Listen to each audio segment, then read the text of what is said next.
But Miss Subi Ghosh. Subi is probably the sharpest millennial in the shed, or one of them at least. Absolutely.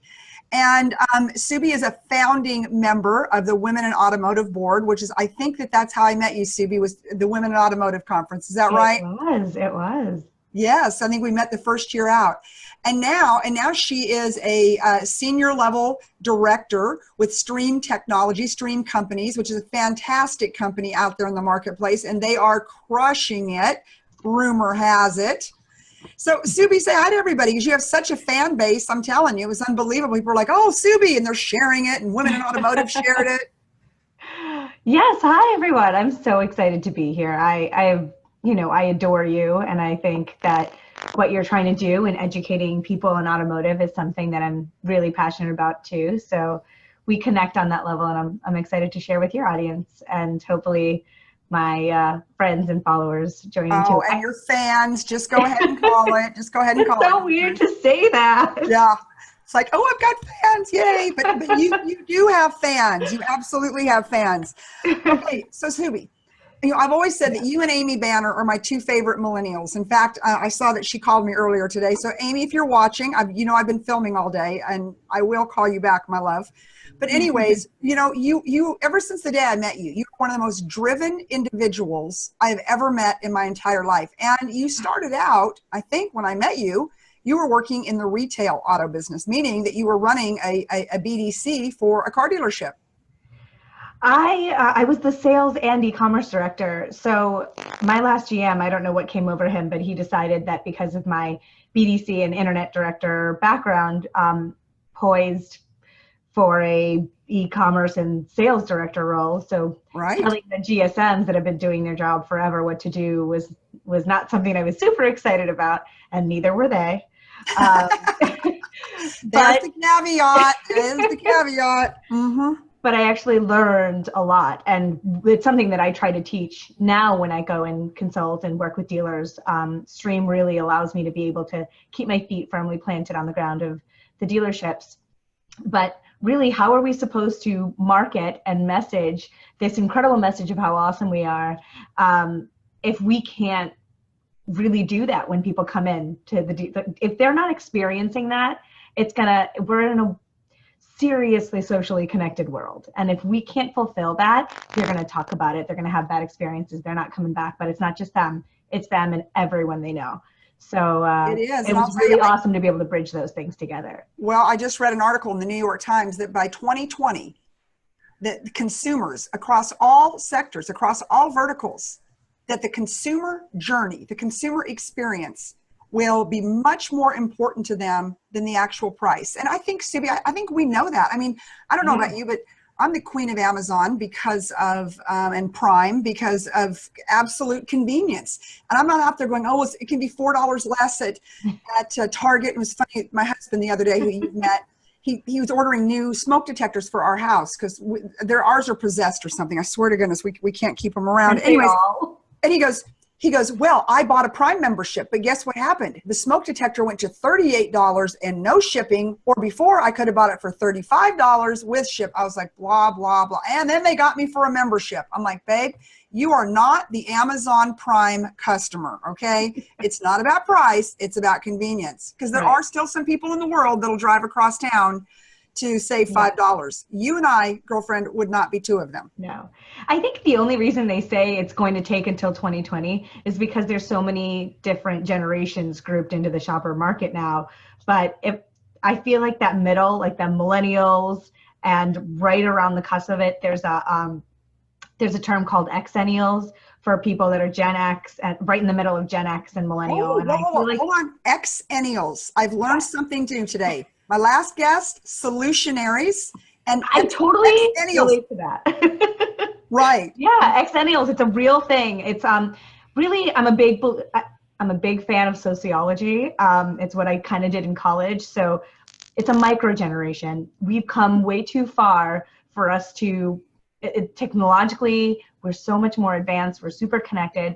And the lines are a lot more blurred. We can't call a generation 15 years. I mean, I look at my goddaughter who's 16 years younger than me. There's no way we could even be in the same conversation of the same generation. And so these micro generations are popping up that kind of blur the lines, and they're kind of these smaller windows of time. Because I still used a typewriter when I submitted my first papers in school, and she cannot relate to that. So it's Xennials is a real thing. And I love that. I love that I learn something new every day. But Subi, I've always said this about you. You're a very old soul in a young, fabulous body with the most beautiful, perfect skin in the history of the universe. But anyways, I won't go off on that. But you are, I mean, what do you think, so first of all, I have to ask, why did you leave the retail side of the house? There's a story that people don't think is actually true. Retail side. It's like, come on, people, pull it together. So there's a real story that people don't think is true, but we had a new GM come in, and my ownership really liked me, but the owner wasn't really in management a lot. So they brought in this new GM who happened to be a little bit more old school, wanted to cut my digital budget by like 60%. And so when I fought for it, he said, you have 2 weeks, let me see how we work together, because you have to be my right arm. And after that 2 weeks, he's like, you know what? Ownership wants me to keep you around, so you're not going anywhere. Go ahead and sign for the house. So I did, to build a house. And then that Monday after I signed for the house, he goes, well, we're not letting you go, but you can go be you can write ROs in service, or you can go to the sales floor. I didn't come that far and work that hard to do that. So he goes, we need your salary to put a gorilla on the roof, because that's going to attract the children who are going to bring their parents to buy a car from us. And at that moment, I was both shocked and wasn't sure if this was real life. But I had 2 weeks because I would have lost my down payment on the building of my house. So I had to find a job within 2 weeks. And in that 2 weeks, I really had to think about, what did I want to do? And I had some awesome offers. I just put it up on social media because I was terrified. I remember that. I mean, like you were the hottest hire in town, literally. I got offers on my Facebook. I think I even ran at you to move to Texas. Yes. I had some awesome offers. And when it came down to it, I wanted to start a family. And all the dealers in the area that were kind enough to give me an offer, some of them I had to drive an hour for, and it was those 9 to 9s.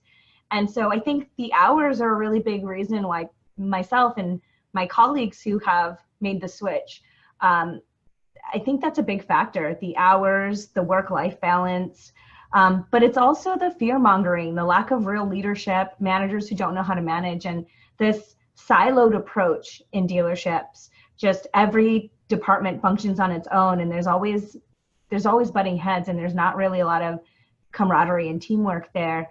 So I think those are things we need to solve, and that's something I'm very passionate about doing, because I think that the retail world is way too important for good everything. People to abandon.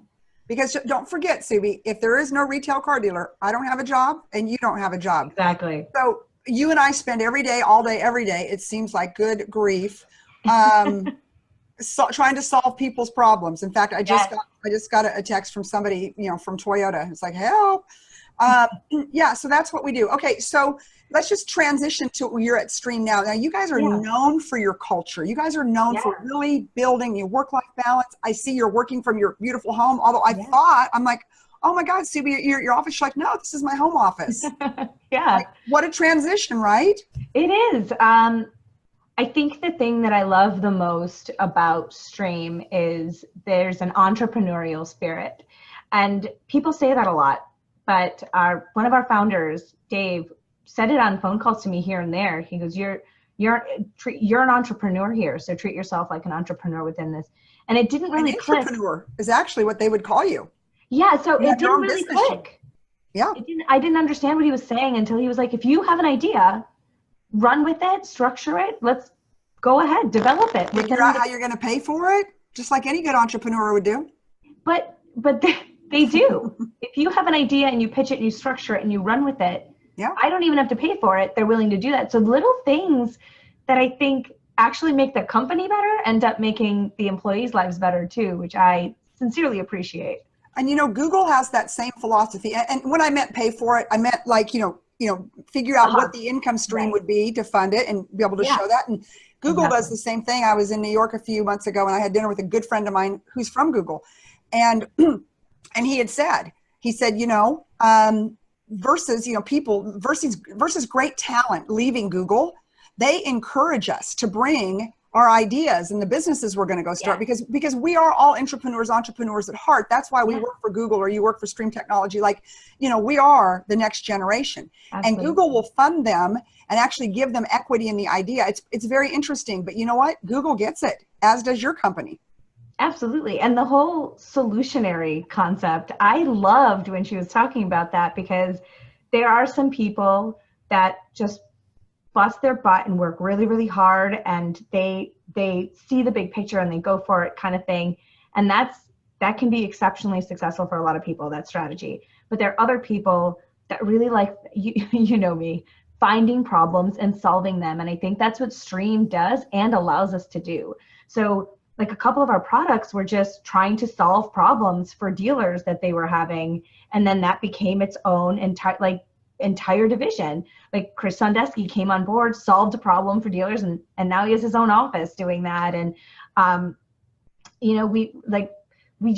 that's the kind of environment that I wish we could bring into dealerships today to attract. I'm kind of tired of talking about millennials, because we're kind of a huge population that's in our mid-30s now, right? Right. We should be talking about Gen Z. We should be talking about those kids that are coming into our dealerships. Okay, so it sounds like you watched mine and Linda's, or at least part of it, the last show, about her book, Solutionaries. And tell me if you agree with this, because I actually said this one day, and of course I've got two millennial children, but it seems like that this Gen Z, you guys are now I'm a huge millennial fan. You know that. My kids are millennials. My millennial sales team break the world sales record. I know you and Amy, and I know a lot of fantastic millennials. But you guys seem to be more business, whereas I see this Gen Z they are more social impact. These young people, they're out and they're starting the marches and the things that they're doing, which God love them. I support them all the way. I don't give me any hateful comments, people. You know what? They are exercising their American rights, and whether we agree or not, they're doing it lawfully, and that's all I look at. Are you whatever? What do you see the difference? Because you really are a millennial, and I didn't see your generation, meaning my children, take to the streets, pick up causes. Now of course, they have a whole nother set of circumstances on their hands when they're seeing the violence they're seeing in the schools. But what do you see as a millennial, the difference between your generation and Gen Z? So the circumstances have changed, like politically, but at the same time, so has their entire world. Think about what these kids were brought into. They don't understand a world without an iPhone. They don't understand a world without social media and without the ability to create your own YouTube channel and essentially live off of it. There are plenty of, it's a different world. When I graduated, people who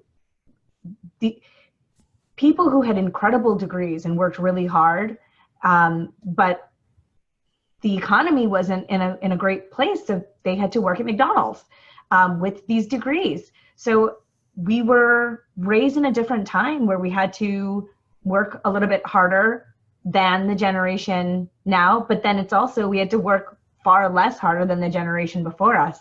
Amen, those opportunities sister. Are very different.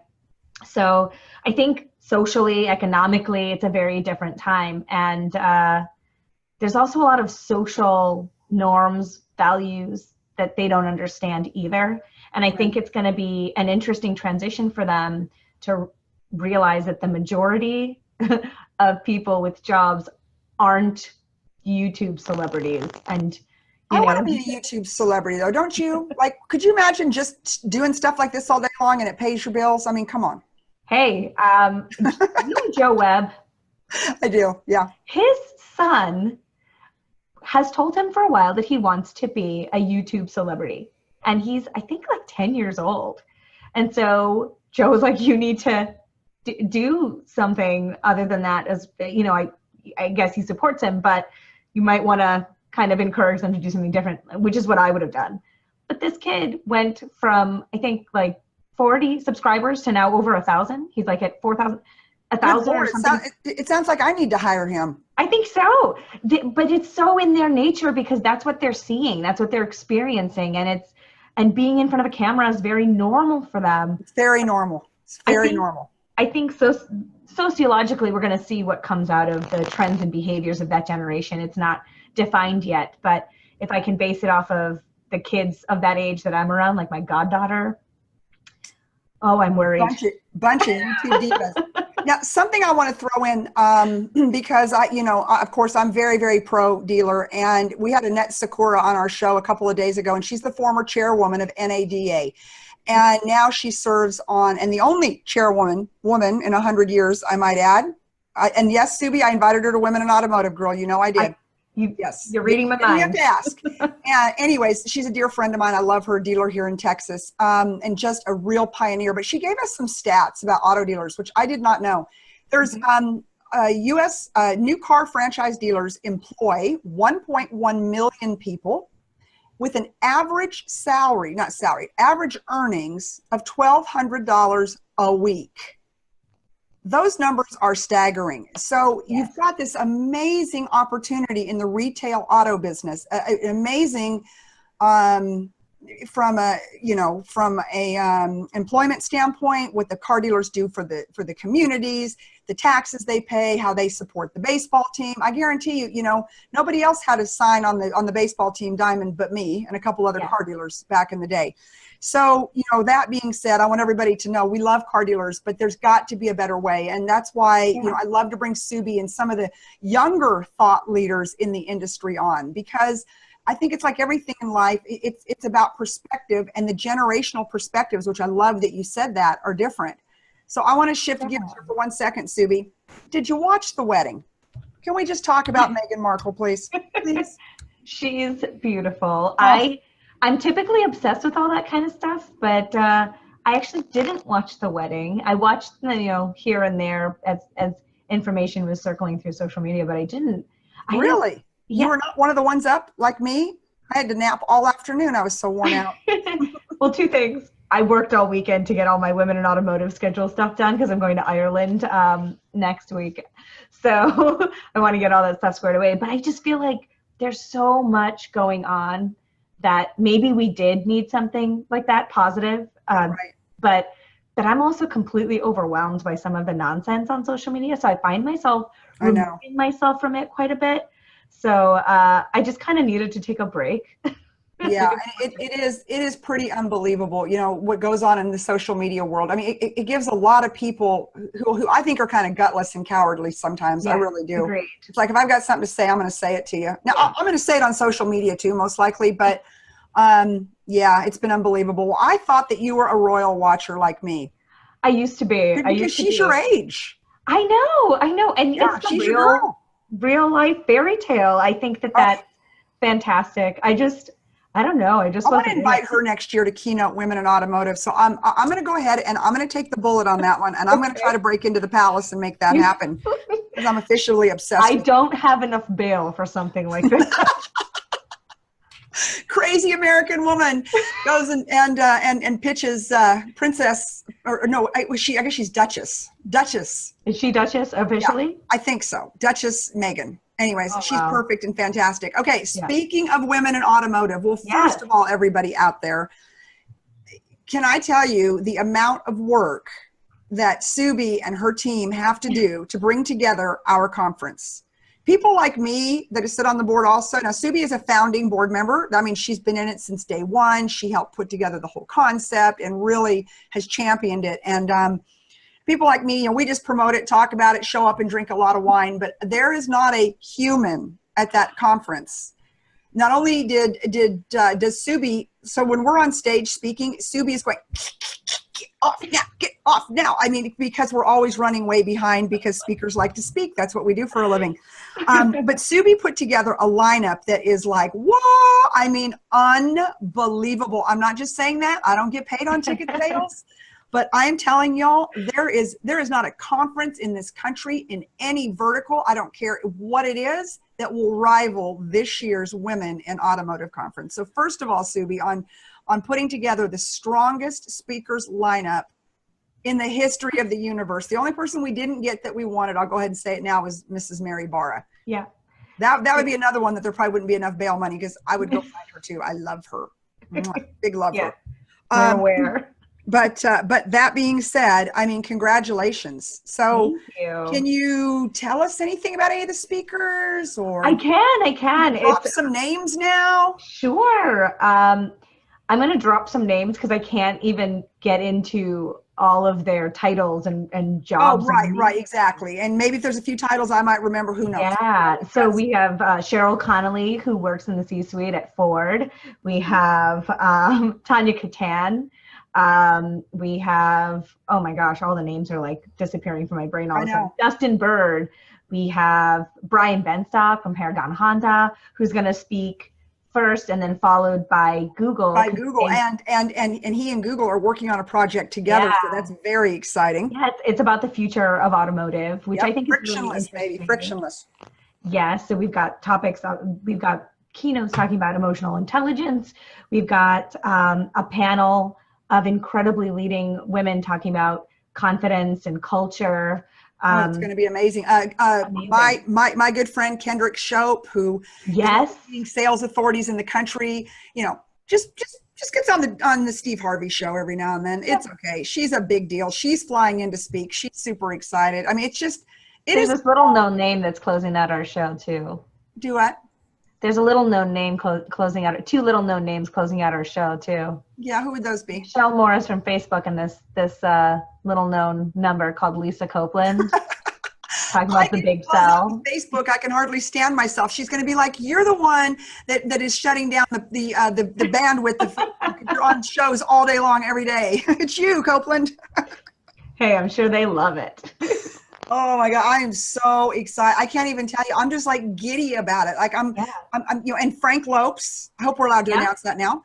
He and I were texting. This is where it's being announced, because it just got announced. Well, it was funny. He and I were texting yesterday, and I texted him. I'm like, "Oh my God, I just saw your." And he goes, "Is it official yet?" I'm like, "It's official, but you better not put it on Facebook." And I just did.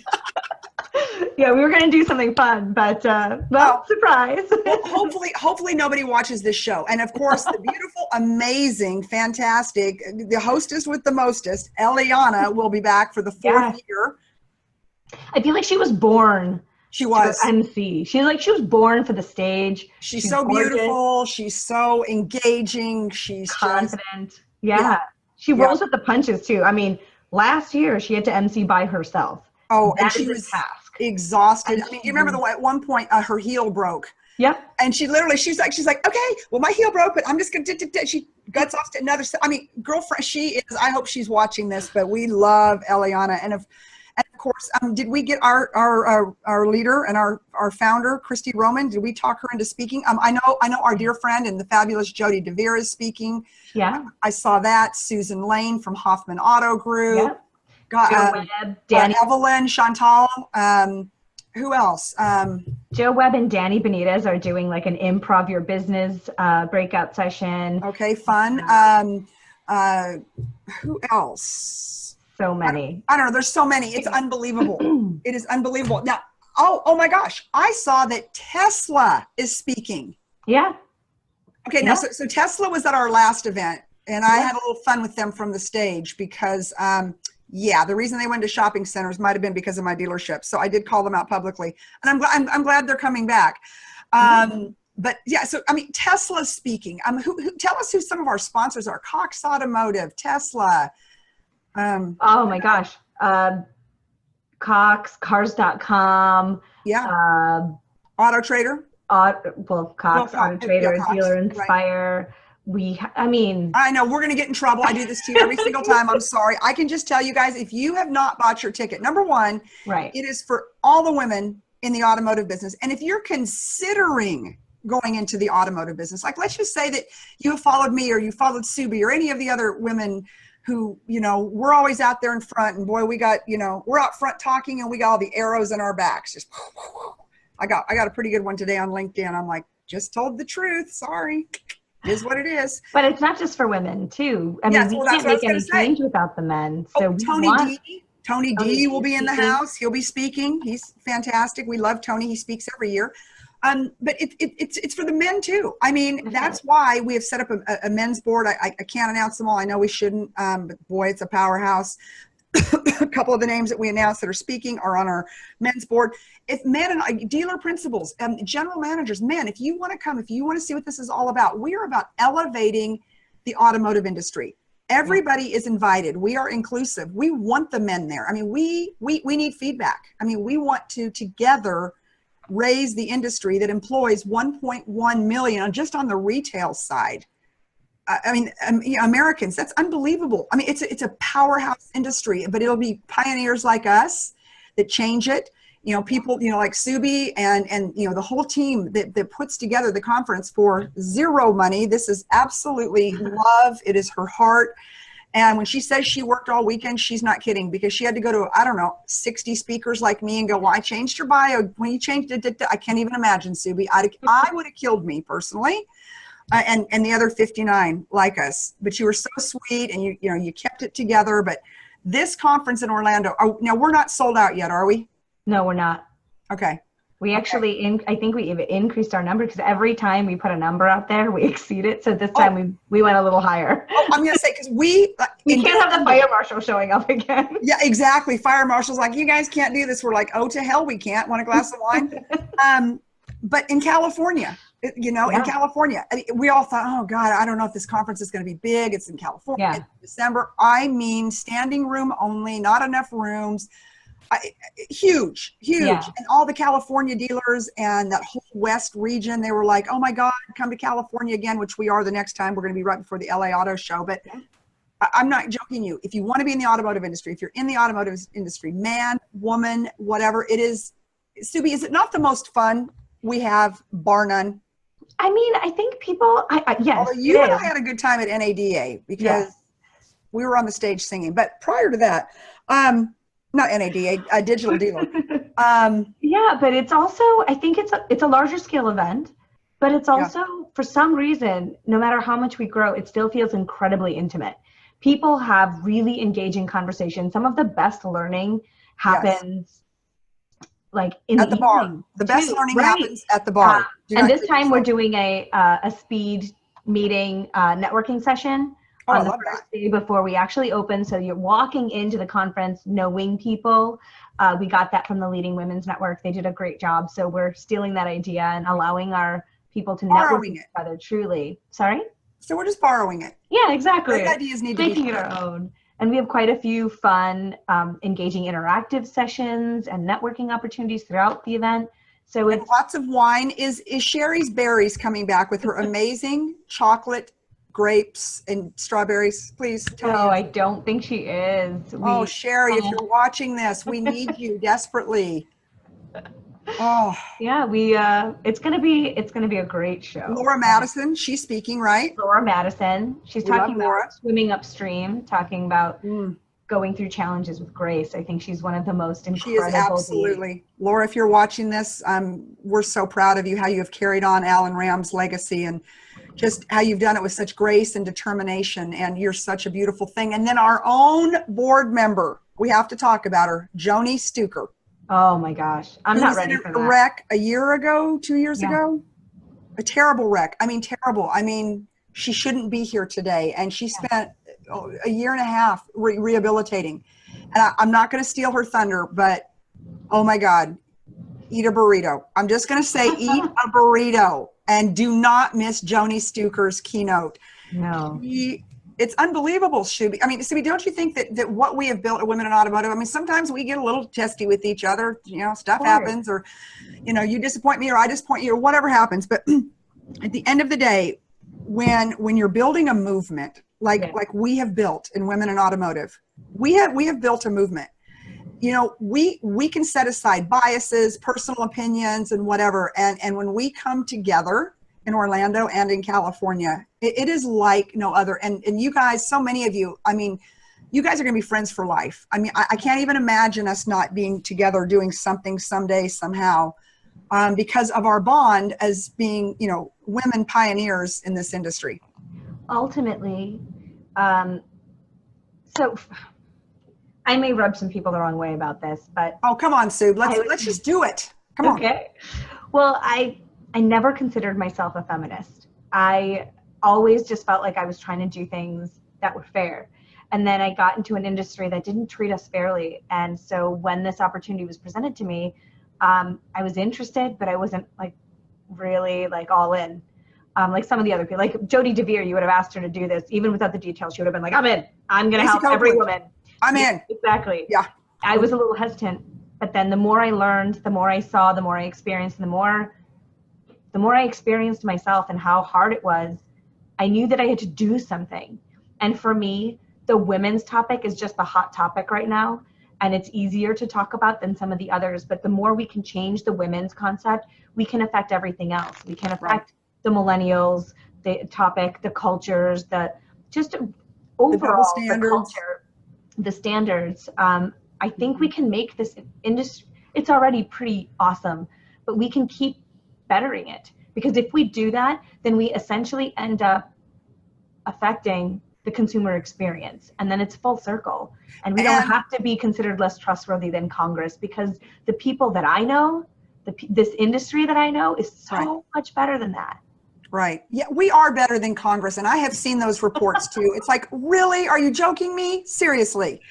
But, that being said, when we improve the dealership culture, when we bring more women to the table, what happens is, and we improve the customer journey and the customer experience, that means more women buy cars. So I like to say that we at Women in Automotive, we are our own, good Lord, economic stimulus package. And this is just water, y'all. It's not vodka. It's nothing else. I've just been filming all day, and so I'm kind of getting woo. Yes, but we are an economic stimulus package in ourselves, don't you think? Because we're not only inspiring women to come into the industry who on average will earn $1,200 a week, which is higher than the median income in most cities. So that's number one. But when you bring women to the table, you bring women consumers behind them, because women consumers want to shop more. They want to buy more. They just don't like the experience. And so we're changing that. So dealers out there, send your employees to this conference. You're going to sell more cars because of it. It's the easiest way I know how to tell you. I used to be one of you. Like, just tell me how I can sell more cars. This is the shiny object that you need to chase on June 24th through June 26th in Orlando, because we will show you how to sell more cars than any digital strategy, of course, other than Stream and Subi. I like it. I like it. So Subi, product placement. That's right. So give us a plug. Tell us what you do. What products do you represent for Stream, and what do you do for them? All of it. You're the girl. You're the woman. Yeah. So Stream is a fully integrated advertising agency that works on everything on the agency side, from your digital, your social media, your SEO, your SEM, your Google ads, all the way on to print and TV commercials and point of purchase material if you need that. We work on the holistic brand. So how consumers get to experience you is something we want to touch. But then we're professional problem solvers. So anything you need along the way, we can help bridge that either through our relationships or products that we built to support the dealer. But we also have a technology arm called Full Throttle. So we have websites, we have an automated marketing suite, which is kind of going through your database and targeting your retention customers, but talking to the customer throughout the entire life cycle, and not just when you need them to upgrade, but it's automated. And that was my biggest challenge on the dealership side, because I would get these awesome products, but the salespeople wouldn't use them. And this product is going to be better if you can get your team to engage. I was about to say, garbage in, garbage out. You and I have a mutual friend who has probably one of the best hiring tools in the industry. And the challenge is to get people to use it. Yeah. Because technology works if you use it. It's still going to sell you cars. And that's, I think, important, because we have to keep talking to our consumers that we work so hard and spend so much money to get in the first place. Spend a ton of money the first time out. And it's so inexpensive to keep them in the game and keep them servicing and keep them. But somebody's got to be in charge. Somebody has to understand the technology and then actually implement it and execute it. Absolutely. That's always been a challenge at the dealership level. It has. I mean, I've personally struggled with that, but yeah, I mean, and then, I mean, the great thing is we also have tools like Chris Sondeski's team and myself, we help dealers bridge those gaps. So we have a fully functioning outsourced BDC that can do that for you until you get going, because we can also train your team and put those processes in place. And then I go in and I can help with any of those things. I sit on strategy calls with dealers, helping them with their advertising. But then I also go in and train on if you need a better process, if you need a better culture, I'll evaluate that and help you bridge that. I think those are important things, because you can do all the right things and spend all the right money, and your agency could be doing everything brilliantly. But if you don't understand those other components and get help, sometimes it can't stick. And some of these great dealers with great hearts don't know how to make it stick. And sometimes they need that third party to come in and say, well, this is your structure, this is what you need to be doing. So yep, it's the absolute sticky factor. Okay. Yeah. So as we're wrapping up, tell us about your trip to Ireland. You travel around the world. I want to work for Stream. Let's see, you have been to India. Yeah. Some exotic island, I felt like. We went to Oman, which is where my husband grew up. Right. He's Indian, but he grew up over in Oman, which is close to Dubai. And it's a complete desert, but it also has gorgeous, I mean, just the pictures were ridiculous. Amazing. I'm sorry. We're trying to do 2 vacations a year, one my way and one his way. My way is the adventure, seeing new places and things like that. And he just wants to go on a beach with a drink in his hand that has an umbrella in it. Okay, I'm with him. I'm sorry. So now we're compromising. And so why Ireland? Why did you pick Ireland? For as long as I can remember, Ireland to me was one of the most romantic scenes. It's just such a beautiful place. They have a lot of culture and history that dates back to beyond Viking era. And then there's P.S. I Love You. But one of my favorite authors is Frank McCourt, and he talked about the potato famine in Limerick during that time. And I just remember reading it and wanting to go to this place, but I wanted to save it until I could go with my soulmate. And so now we're going, and I'm really, really excited. Oh, I love it. Well, I mean, Subi, again, I mean, so you literally have our conference totally wrapped up when it comes to speaker. I mean, the lineup, y'all, you wait, geez, this lineup's insane. And the amount of work to get people like me to do what we're supposed to do, unbelievable. You got it all done. So when are you leaving for Ireland? The 31st, and I will be back on the 10th. So stay tuned for a lot of pictures. Yes. And then radio silence after I come back to make sure Women in Automotive goes off smoothly. Well, and then on top of the fact, of course, you have to do your day job. Yeah. So, you work day and night. But anyway, Subi, I love you, sweetheart. And, thank you. You are a solutionary. I am so in love with that word. I can hardly stand it. I'm going to add it to something somewhere. Yeah, we have to. Solutionary. I asked Linda. And not all millennials just sit around doing nothing. That's right. No, I have never thought that. I mean, both of my kids work extremely hard and are extremely successful. So anyways, all right, honey, I love you. You have safe travels going to Ireland. You go enjoy it. You've earned it. And then I will see you in Orlando, June 24th through 26th. We will post a link. If Subi and I have inspired any of you today, man or woman, automotive now, or thinking about the automotive industry and just like a good party, join us in Orlando. All right, honey.